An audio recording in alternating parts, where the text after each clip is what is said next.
chosen one, lock every part of your attention onto this message right now. That thought telling you this moment doesn't matter. Silence it. What I'm about to say has been building toward you for longer than you realize. The enemy has been working overtime this week for one reason, and one reason only.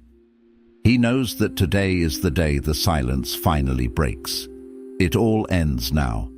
The confusion, the half-answers, the feeling that something massive is being hidden from you just out of reach. But hear this clearly, because this is the part that matters most. It's not ending because of chance. It's ending because of what you have done, because of the prayers you prayed in rooms where nobody was watching, because of the mornings you showed up when everything in you wanted to stay down.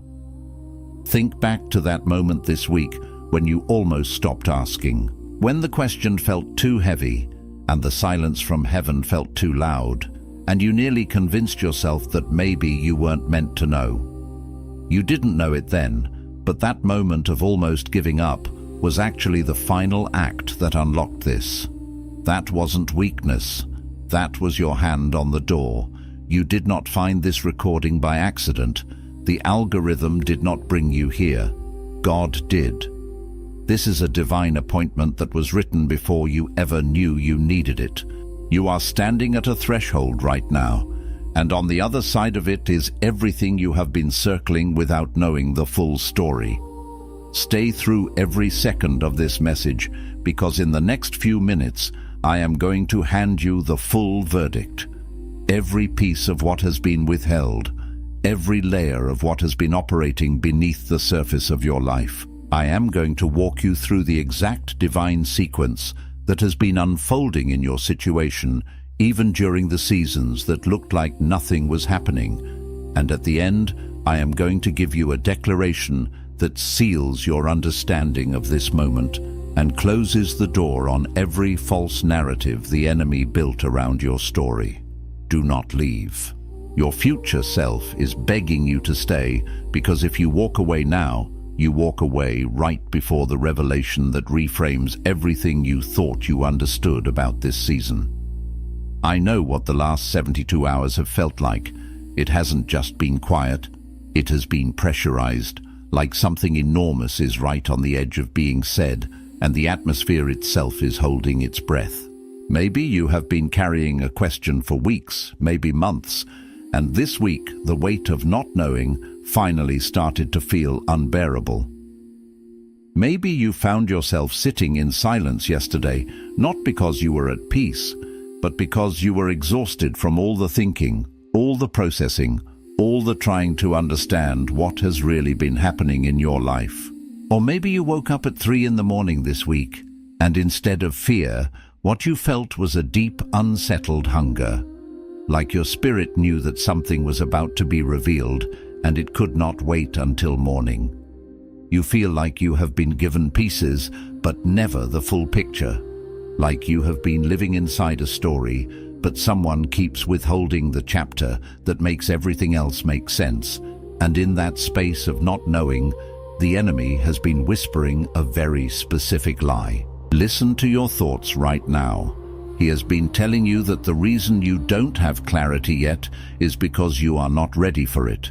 He has been replaying the moments when you stumbled, that week you went silent, that moment you pulled back, that conversation you avoided. And he has been telling you that because of those moments, the full truth has been delayed. That you forfeited your right to know because of your imperfection. But I need you to hear what the scripture actually says about this moment.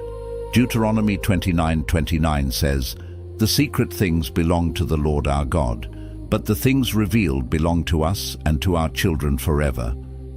Listen to that promise. The things revealed belong to you, not to the qualified, not to the perfect, not to those who never stumbled. They belong to you. The revelation was always yours. It was only waiting for the appointed time, and that time is now. The enemy wants you to believe that the silence meant rejection, that the waiting meant disqualification, that the unanswered questions were proof that God had moved on from your story. But that is a deception. You were not being ignored. You were being prepared. The heaviness you feel right now is not the weight of being left out. It is the weight of a door about to open. It is the specific pressure that comes when something sealed for a long time is finally being unlocked. Your spirit has been sensing it all week. That restlessness was not anxiety, that was anticipation. You think the moments you pulled back were failure. You think the silence you lived in was distance from God. But let me reframe your reality right now. That silence was preparation. That waiting was construction. Everything you thought was being withheld from you was actually being completed for you.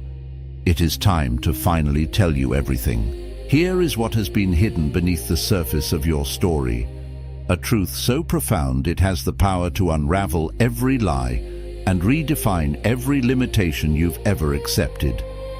You were not chosen because you were the strongest candidate in a divine competition, meticulously weighed against others for your worthiness. You were not selected because your spiritual resume was spotless, or your record was miraculously clean of missteps and stumbles. Your faith was not always a towering oak, unyielding and consistent. There were seasons of wilting and doubt. Your prayers were not always punctual, perfectly articulated, or delivered with unwavering conviction. No, beloved, you were chosen before any of that even existed.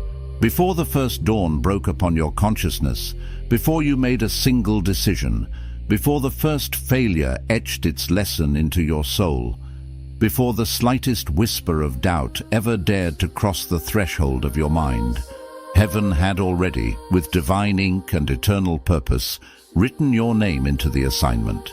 This wasn't a contingent choice, but an irrevocable decree.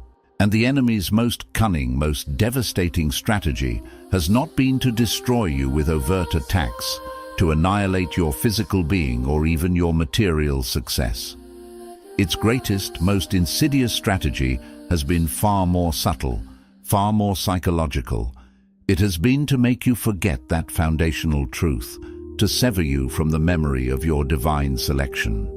It seeks to erase from your heart the indelible mark of chosenness, leaving you adrift in a sea of self-doubt and perceived inadequacy. Because a chosen one who doesn't know they are chosen, who lives in a perpetual amnesia of their divine origin, is an incredibly easy target to manage, to diminish, and to keep confined. They stay small, their potential like a magnificent seed buried too deep beneath the soil, never reaching for the sun. They walk through life with hesitant steps, perpetually asking for permission they don't actually need, for doors that were already flung wide open by grace. They linger in the shadows, waiting for validation that was never required, for an external stamp of approval that God's unwavering gaze already bestowed upon them from eternity. They spend entire seasons, sometimes entire lifetimes, apologizing for a disqualification that never happened, a flaw that God never saw as an impediment, a past mistake that the cross already covered. This is the subtle, soul-binding torment of forgetting who you are. Their lives become a perpetual exercise in self-censorship, in shrinking their true selves to fit into smaller, safer narratives dictated by fear rather than faith. They forfeit their inheritance out of ignorance, remaining spiritual paupers, while an unimaginable wealth of grace and purpose lies unclaimed. That, my dear friend, is precisely what has been operating beneath the surface of your life, a subtle current pulling against your true tide. It has not primarily been the enemy attacking from the outside with visible arrows of misfortune or overt spiritual warfare.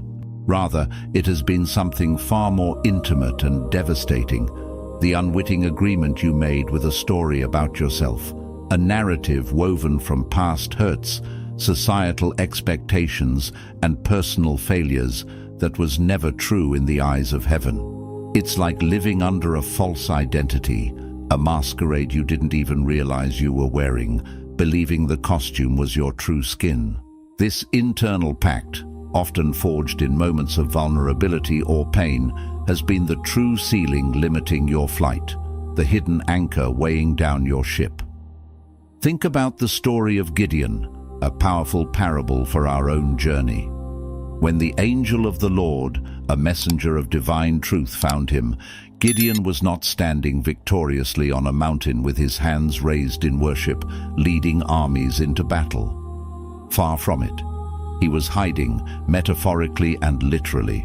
He was in a winepress, a place meant for crushing grapes, not threshing wheat. He was doing his work in secret, cowering from the very enemy, the Midianites, whom he had already been divinely ordained to defeat.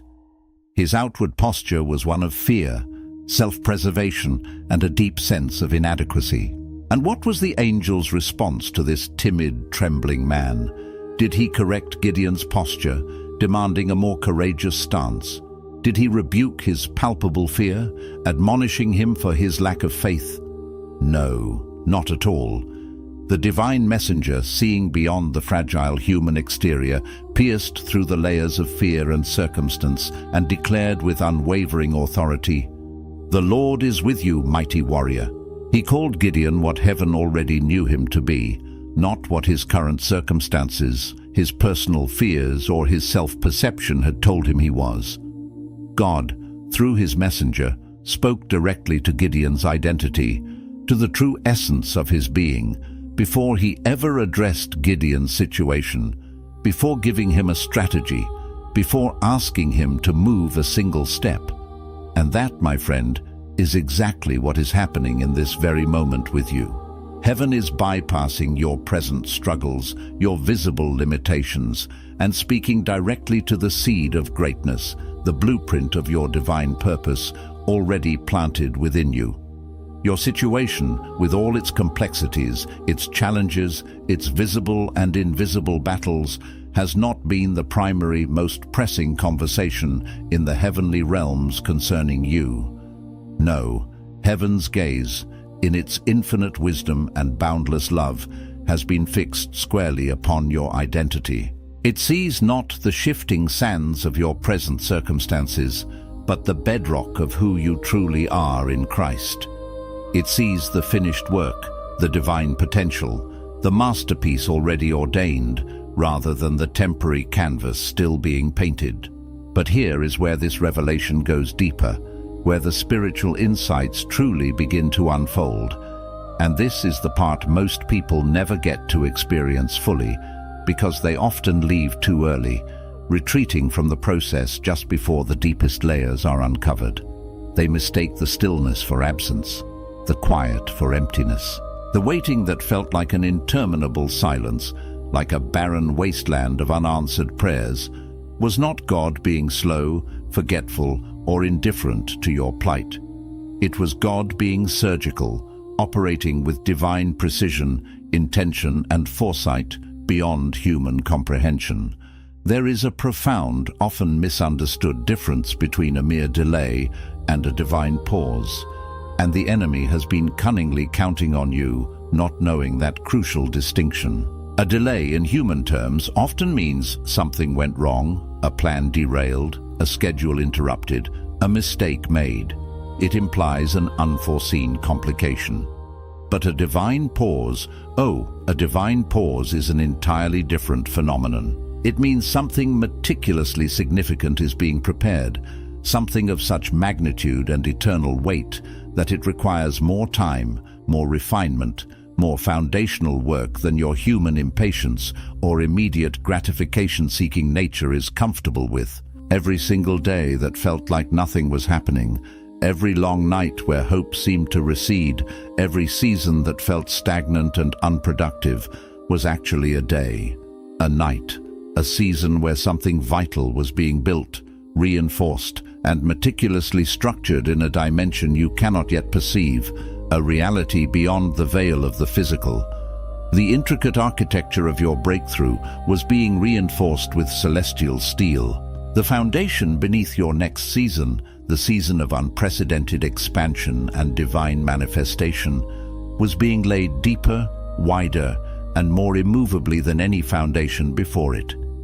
This deeper laying is essential, because what God is about to release into your life, the sheer weight of glory and purpose, requires a foundation strong enough, resilient enough, and deep enough to hold it without crumbling under its magnificent impact.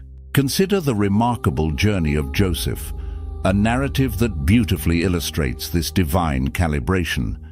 He did not go from the crushing despair of the pit, where his brothers betrayed him, directly to the glittering splendor of the palace in a single miraculous leap. His ascent was a multi-stage, arduous process, a divinely orchestrated curriculum of character building.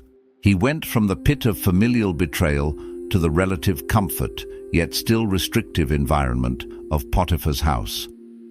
From Potiphar's house, a place of false accusation and unjust suffering, he was plunged into the literal darkness and anonymity of the prison.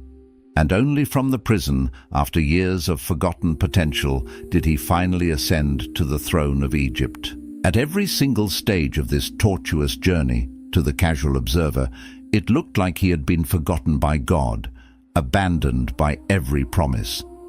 It looked like the vibrant dream of his youth, the vision of bowing sheaves, had withered and died, a cruel illusion. It looked like the prophetic word God gave him was a cruel joke, a taunt in the face of his suffering. But what was actually happening, profoundly and purposefully, in every single one of those seemingly adverse spaces, the pit, Potiphar's house, the prison, was a process of intense calibration, divine schooling, and strategic positioning. God was not punishing Joseph for some hidden sin. He was positioning him, meticulously aligning every circumstance to forge the leader, the provider, the savior of nations he was destined to be. Every betrayal, though excruciatingly painful, was not a setback, but a relocation, moving him closer to his ultimate assignment. Every false accusation, though deeply wounding, was a promotion in disguise, forcing him into new levels of trust and dependence on God. The prison, that dark, forgotten place, was not a punishment for a crime he didn't commit.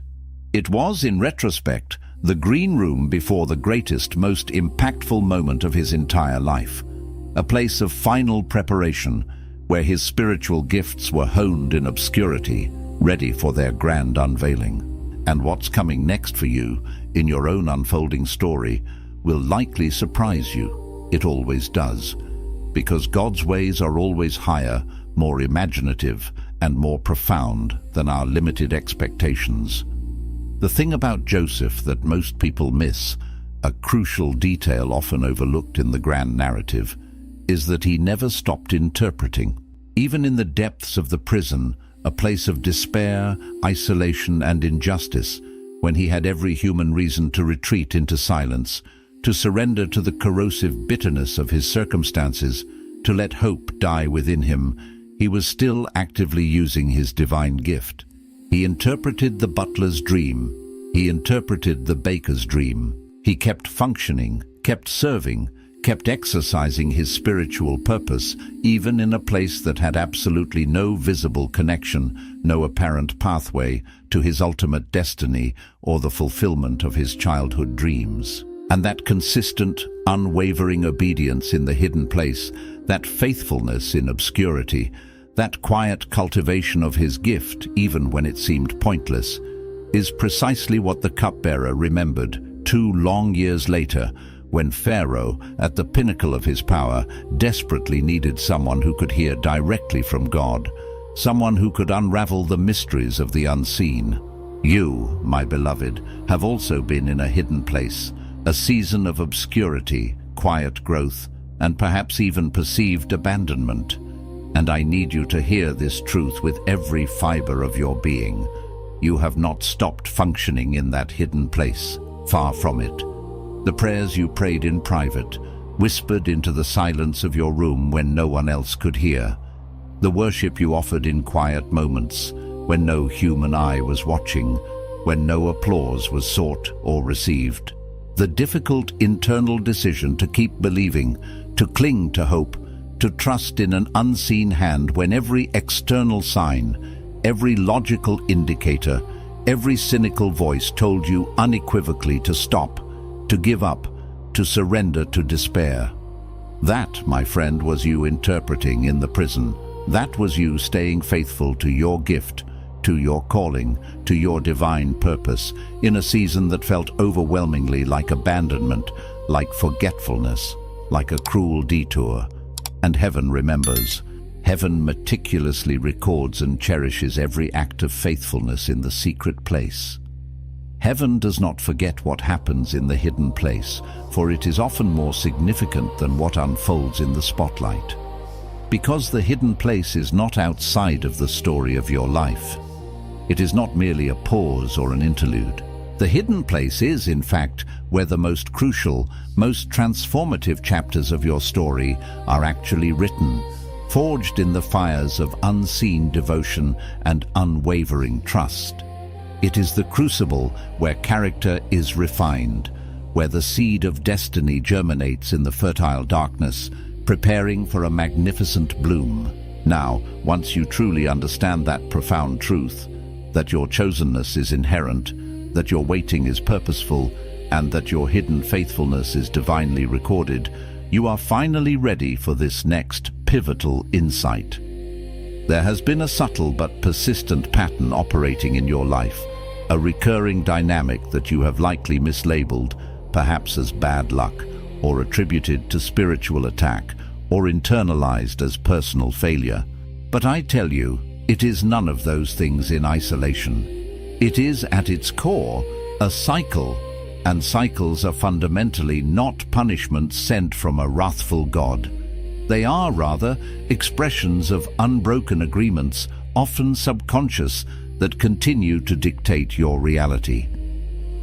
Every time you have come tantalizingly close to a major breakthrough, to stepping into a new season of promise and abundance, something familiar, something almost predictable, has risen up to meet you. It manifests as a nagging voice, an old, persistent fear, a deeply ingrained, outdated narrative about yourself or your capabilities. It might be a specific kind of doubt, so cunningly disguised that it sounds almost reasonable, entirely rational, even prudent. And because it sounded reasonable, because it whispered with the veneer of wisdom or caution, you respected it. You listened. You slowed down your momentum. You second-guessed yourself, allowing hesitation to creep in where conviction once stood firm. You allowed yourself to be drawn back, to go back and renegotiate with something you should have decisively left behind, a past identity or limiting belief that had no place in your future. That familiar voice, that insidious whisper, has a name. It is the voice of the version of you that the enemy desperately needs to keep alive, to perpetuate its influence in your life. Because as long as the old version of you, with its limiting beliefs, its fears, its agreement with unworthiness, is still in agreement, still exerting its gravitational pull, the new version of you, the one aligned with your divine identity and breakthrough, cannot fully arrive, cannot fully take root and flourish. This is precisely why your breakthrough keeps approaching, drawing near like a wave on the shore, and then, almost predictably, retreating, pulling back from your grasp. It is not fundamentally the enemy holding it back from the outside, deploying external forces to block your progress.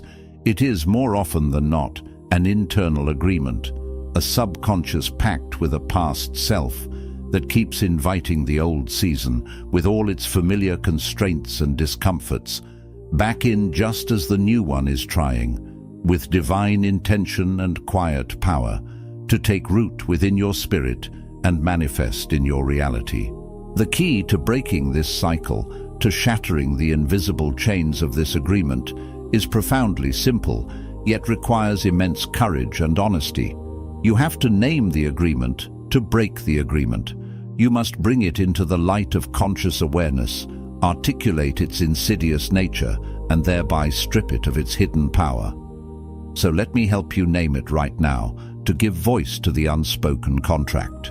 The agreement often sounds like this, a monologue of self-preservation masquerading as wisdom. I've seen this before, this flicker of hope, this promise of a new beginning, and it didn't work out. I've hoped with fervent expectation before and been profoundly let down. I've believed with my whole heart before, poured my energy into a dream, and it fell apart, leaving me shattered.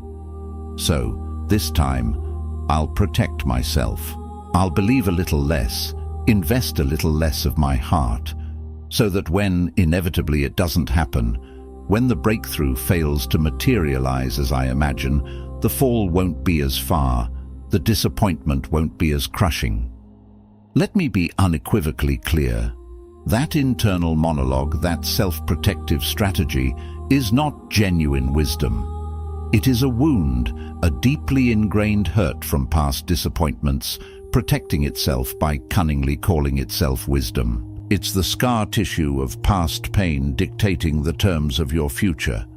Faith that constantly protects itself from the possibility of disappointment, that hedges its bets against potential failure, has already ceased to be true faith in its purest form. It has tragically become management, a risk-averse strategy designed to minimize emotional damage rather than maximize divine potential. And here is a spiritual truth you must grasp. God, in His infinite wisdom and boundless power, cannot release the fullness of what He has magnificently prepared for you, the breakthroughs that will redefine your life, into hands that are already braced for it to fail, into a heart that is already prepared for disappointment. The very posture of protection, though understandable from a human perspective, creates a barrier to reception. It's like trying to catch rain in a clenched fist. The very act of bracing against potential loss prevents the inflow of what is freely given. Stay with me, because what I'm about to share next is not just another insight.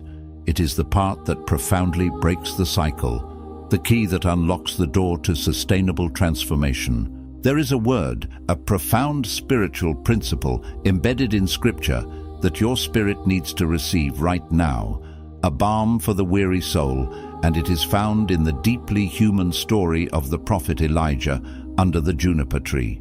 After experiencing his greatest public victory, after the dramatic descent of fire from heaven in response to his prayer, after the resounding defeat of the prophets of Baal on Mount Carmel, after one of the most spectacular and undeniable displays of divine power recorded in the entire Bible, Elijah, the mighty prophet, collapsed. The man who had just stood against an entire pagan regime and watched God split the sky with fire, now sat utterly broken and depleted under a solitary juniper tree, uttering a cry of profound despair. "It is enough, Lord, take my life, for I am no better than my fathers."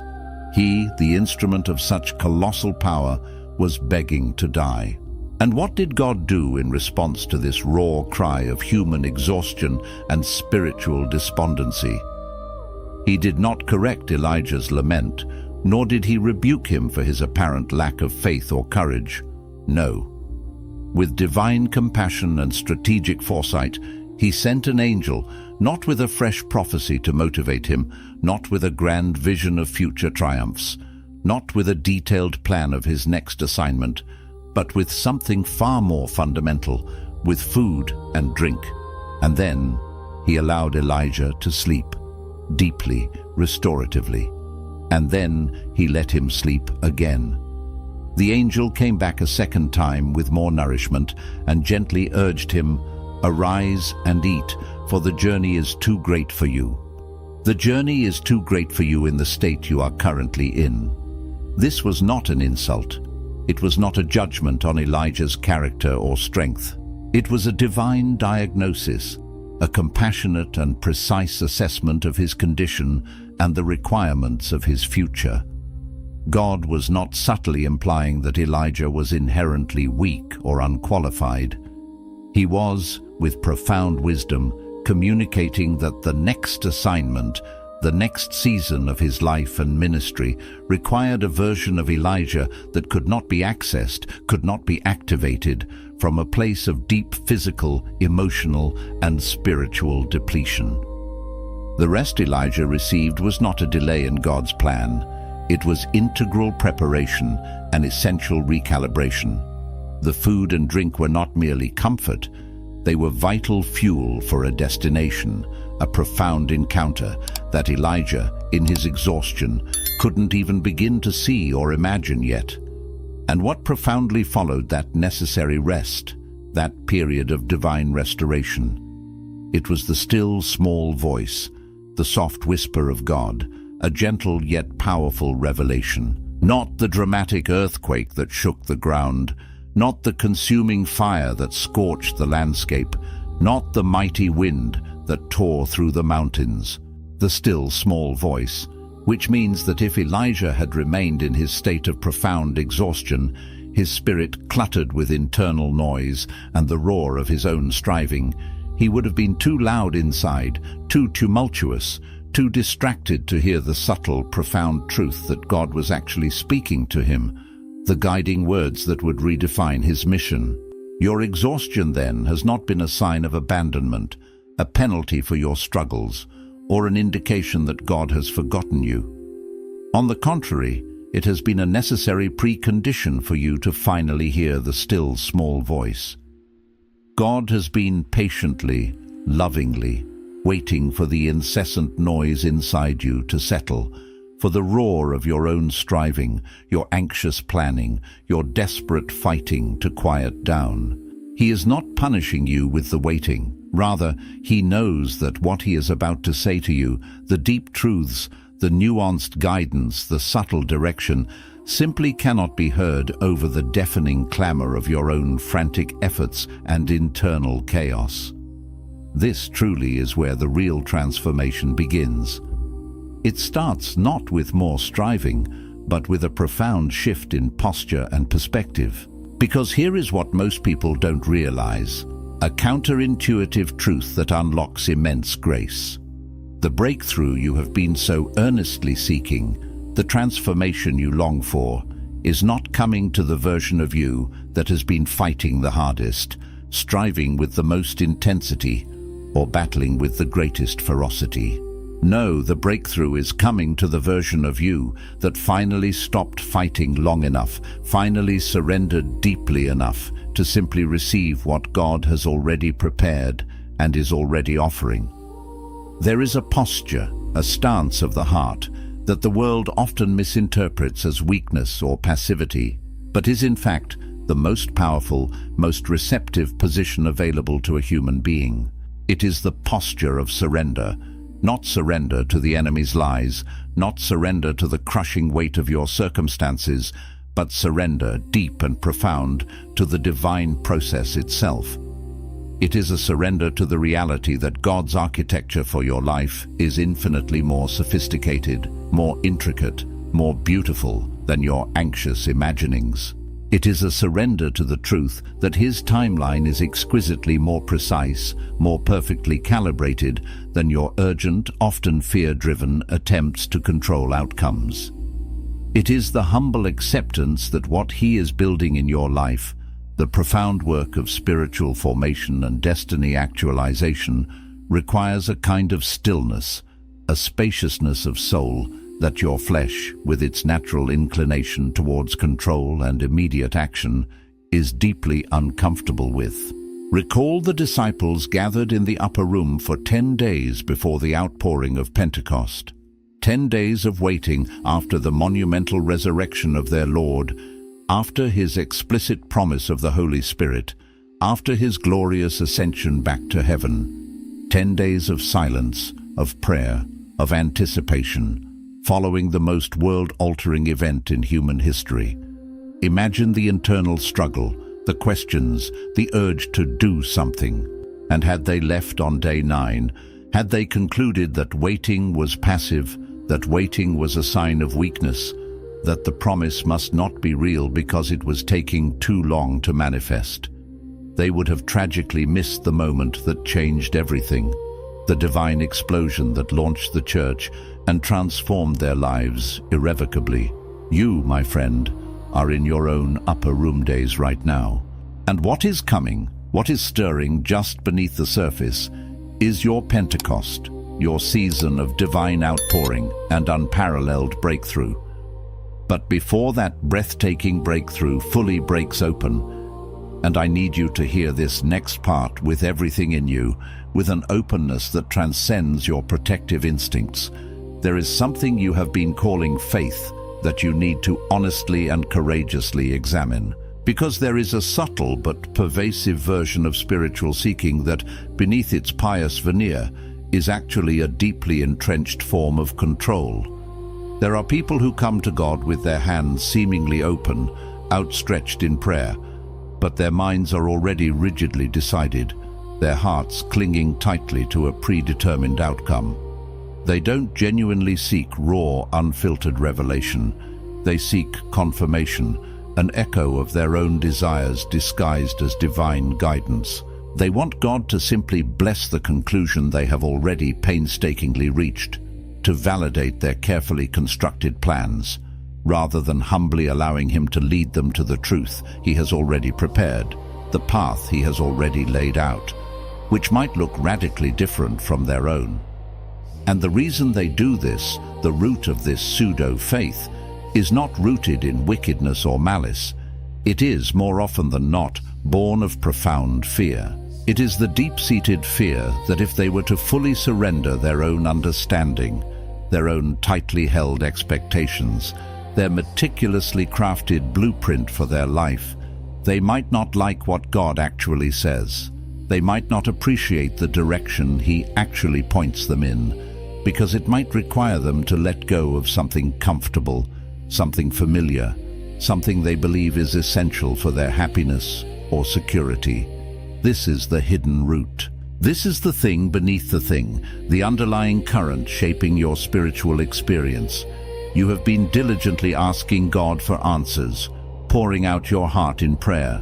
But I invite you to consider, have you been asking from a genuine posture of radical openness, a readiness to receive whatever divine wisdom may emerge? Or have you been asking from a posture of hoping He simply confirms what you already desperately want to be true, what you have already decided must happen?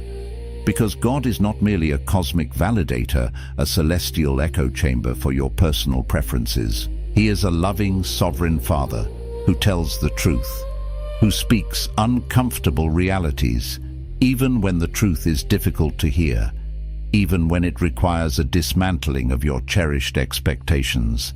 And sometimes, the very silence you have been experiencing, the perceived absence of an immediate answer, has not been a delay born of divine indifference. It has been God patiently, tenderly waiting for you to be willing, truly willing, to hear something that might require you to finally let go of something you have been holding on to, perhaps unknowingly, far too tightly.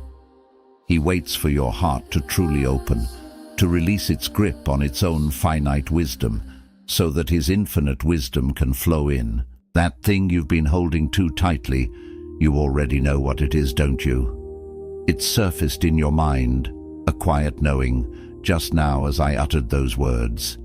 It's the unspoken condition, the absolute outcome, the non-negotiable resolution that you keep unconsciously building your prayers around, the central pillar of your desired future. It's the outcome you've decided, without ever consciously articulating it, must absolutely happen for your life to make sense, for your story to find its happy ending. It might be a specific person, a particular door of opportunity, a certain kind of resolution to a long-standing challenge that you have quietly, subtly, almost imperceptibly made non-negotiable in your heart, without fully realizing that you have done so. You have been approaching God, in essence, praying with one hand open to receive, but with the other hand clenched into a tight fist, clutching onto your specific demand.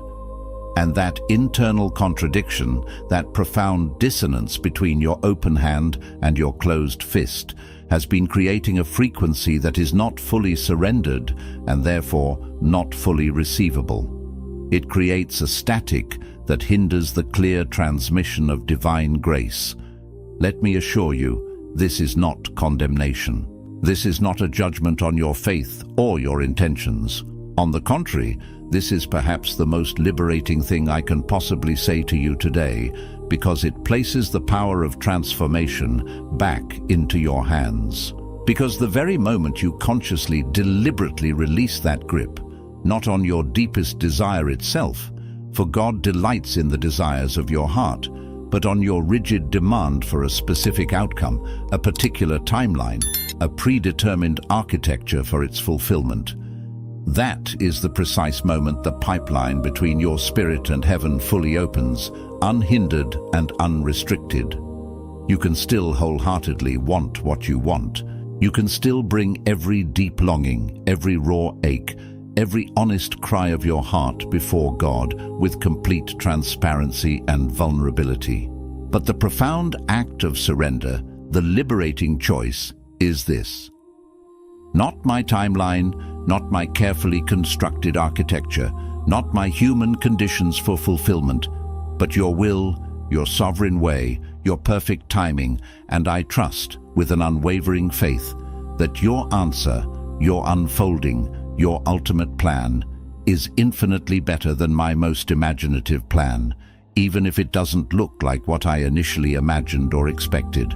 That kind of surrender, far from being the death of your cherished dream, is in fact the very resurrection of it.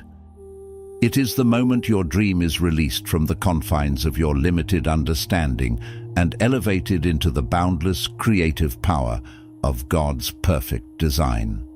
Consider the ultimate testament to this principle in the story of Abraham and Isaac. Abraham did not fully receive Isaac, the son of promise, the heir of nations, until he demonstrated on Mount Moriah that he was utterly willing to release Isaac back to God. The profound willingness to let go, to hold loosely what was most precious to him, was the precise condition under which God could finally say, "Now I know." Not, of course, because God didn't already possess perfect knowledge of Abraham's heart. Rather, it was because Abraham himself needed to know. Abraham needed to embark on that agonizing journey, to face that ultimate test, to discover for himself what was truly, deeply within his own heart.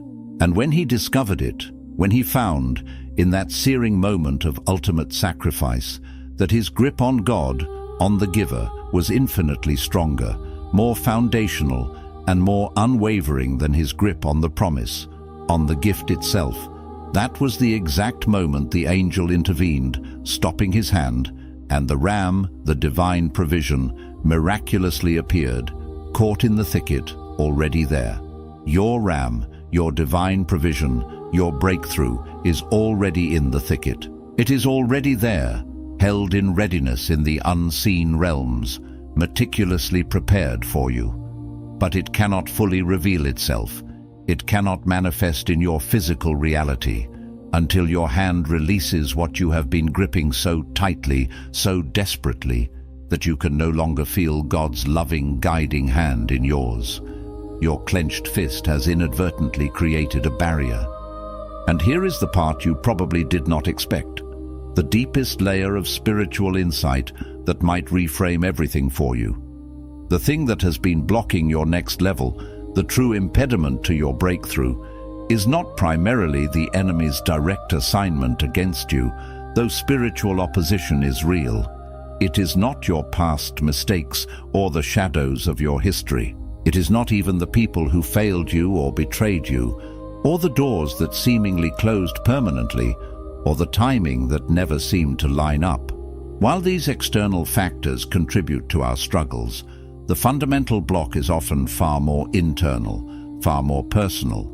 It is a false definition of worthiness, a deeply flawed and painful self-concept that you constructed within yourself during one of your most painful, most vulnerable seasons, and which you have never fully brought into the light and dismantled. You decided somewhere along the way, perhaps in a moment of deep rejection that left you feeling fundamentally unlovable, maybe after a fervent prayer that seemed to go unanswered, leaving you questioning your significance, or perhaps after someone you deeply trusted made you feel less than what you truly were, planting seeds of doubt. You decided in that wounded place what kind of person, what caliber of individual, what level of perfection gets to receive what you're believing for. And without consciously realizing it, without ever intending to sabotage your own good, you meticulously built a powerful case against yourself. You became, in your own internal courtroom, both the defendant and the prosecutor, and you have been subtly, subconsciously rehearsing that limiting case every single time. The breakthrough, the promise, the next level feels tantalizingly close. You have been, in essence, praying and asking God to open the door to your destiny, while simultaneously standing directly in front of that very door, making sure it stays closed, not with malice, but with a deeply ingrained pattern of self-sabotage driven by unhealed pain. Not because you want to suffer, not because you deliberately choose hardship, but because the profound wound that meticulously built that elaborate case against your worthiness has never been fully brought into the radiant light of God's truth and healed. Because to accept the breakthrough fully, to step into that abundance and grace, would require you to wholeheartedly accept that you are indeed worthy of it. And some raw, tender part of you has not yet given yourself that radical permission. That ends tonight. The cycle of self-condemnation, the agreement with unworthiness, the refusal of self-permission that ends tonight, by divine decree and by your conscious choice. You are not waiting on God to decide if you qualify. Let that truth sink deep into your bones. God already decided.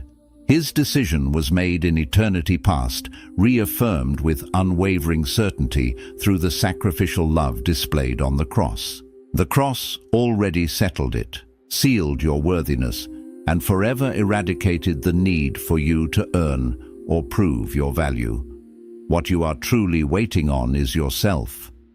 The permission you have been stubbornly refusing to give, the worthiness you have been unconsciously withholding, the full resounding yes that your spirit has been desperately trying to say, trying to release, while your unhealed wound keeps overriding it, keeps whispering doubts and fears.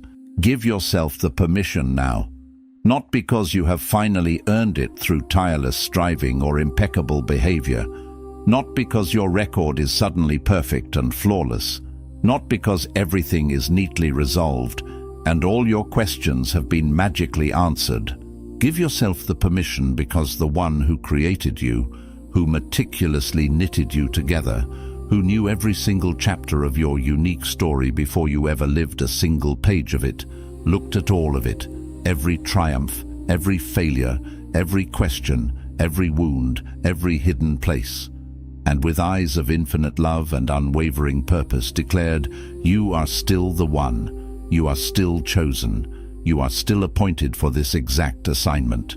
The assignment has not been transferred to another. The promise, though tested by time and trials, has not expired. And the door to your destiny, the gateway to your next season, has not been permanently closed. It has been held open.